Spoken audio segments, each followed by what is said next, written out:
to this struggle of the African people. I have fought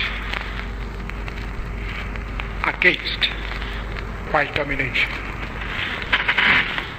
and I have fought against black domination.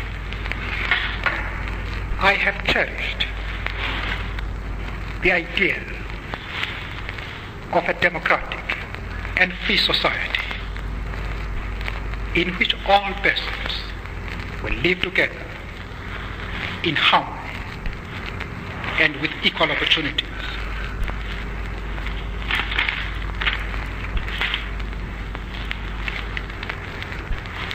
It is an idea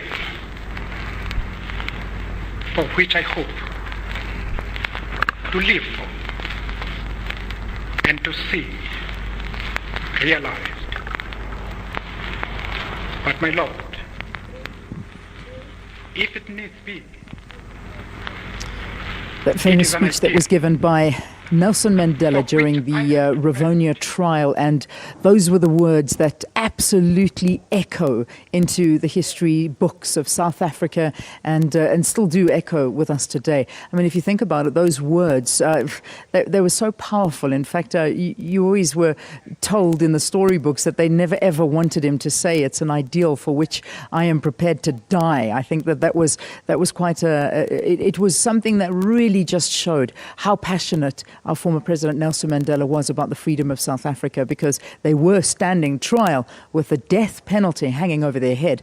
During that trial, of course, they didn't get the death penalty, but they did get life imprisonment. But let's talk a little bit more about all of this and the day that we are looking back in history today, the 50th anniversary of the Rivonia trialists that were sentenced back on this day. And there's nobody better really to talk about this than our guest now, Nicholas Wolpe, who of course is the Chief Executive Officer of Liliesleaf Farm. It's so good to have you. Welcome to the program. Thanks, Leanne. Thanks for having me. This day, we can't downplay it. I mean, this is a massive day in our history. Let's explain to our viewers why. Why are we making such a big deal of it? Well, I think the important thing is about the fact that if we refer back to Nelson's closing remarks, it's an ideal for which I am prepared to die. I mean, you made reference that it was such a significant comment. And he wasn't talking about himself, even though he said, "I am prepared to die." He was referring to the other 7, or 8, I should say, because the 10th co-accused had been acquitted on the 4th of March, 1964. Yeah. He was saying, we are prepared to die. We are prepared to sacrifice our lives for the ideals of our struggle and for what we believe in. And I think it goes to the heart of the commitment and dedication and selfless sacrifice that these individuals showed. And the importance about why we are remembering this day and honoring it. We're not remembering or honoring the fact that they went to prison, but we're remembering and honoring the reasons behind why they went to prison, the meaning of why they were willing to pay the next ultimate sacrifice, life imprisonment for those ideals. Yeah, which is the biggest sacrifice that they could have done and that they did do at the end of the day. But let's look at these trialists. Now, we always talk about the 8 Rivonia trialists, but there are 10, and we're going to go through the history. Let me name them. There's Nelson Mandela, Walter Sisulu, Dennis Goldberg, Governor Mbeki, Lionel Bernstein, Ahmed Kathrada, Raymond Mhlaba, James Cantor, Elias Motsoaledi, and Andrew Mlangeni. Now, there's a story about all of these guys, and I would love to go into detail in every single individual, but not all of them were on trial. There were only 8 that were there on the day that we're looking back in history. In fact, there were 9. The 10th trialist had been acquitted, as I made reference to earlier, on the 4th of March, James Cantor, because, as the judge said, there was insufficient evidence. In fact, there's quite a humorous anecdote to that. At one point, the judge asked the prosecution, "Are you serious about charging him because he fed the chickens at Liliesleaf?"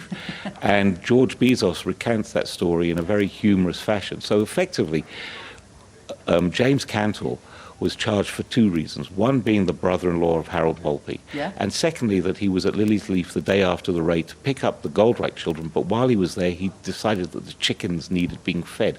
So according to the police, he obviously knew his way around the site and therefore was linked to the others.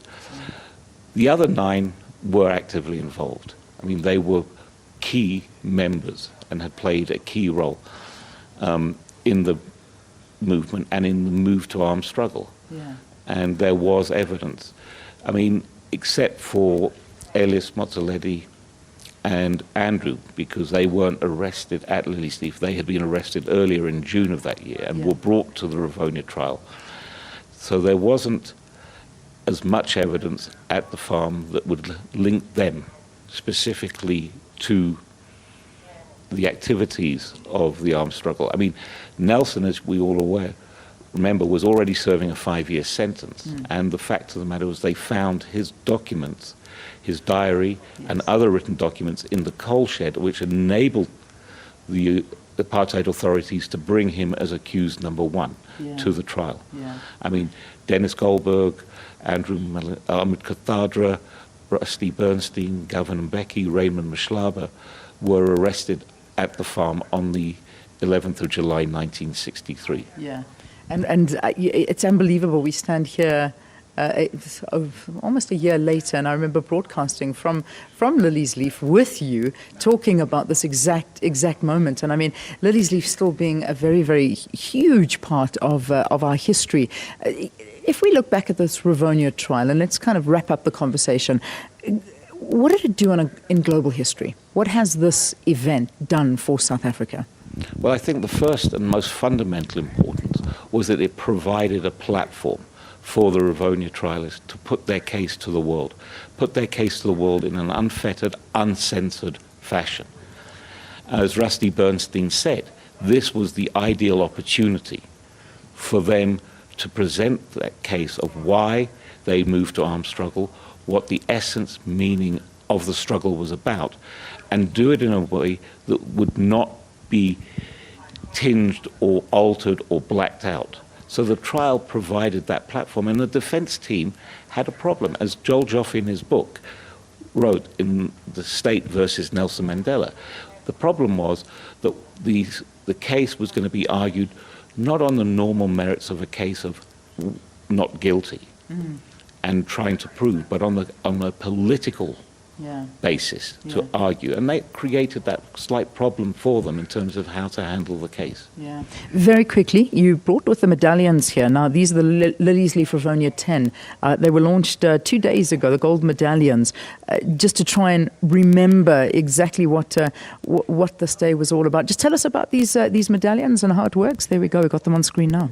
I think, Leanne, the important thing, it's not about the medallion per se. It's about ensuring that a period in our history is remembered and captured. Because I think one of the problems we're facing in South Africa today is that we're beginning to lose sight of what happened in the past. The historical narrative of the struggle is slowly fading.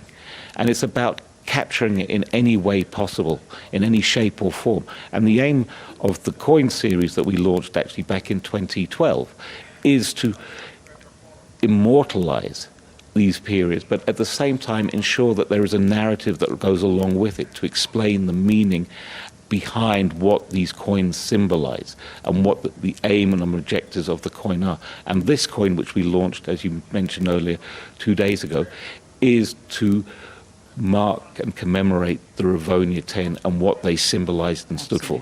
Yeah, and all of them, not just some of them, but all of the Rivonia 10. It's always a pleasure having you on the program, Nick. Just talking to us about the 50th anniversary of the sentencing of the Rivonia trialists. And this is where we're broadcasting from. The Nelson Mandela Foundation couldn't be a better venue. The feeling in here is just absolutely incredible. We'll talk more about that after the break. Stay tuned.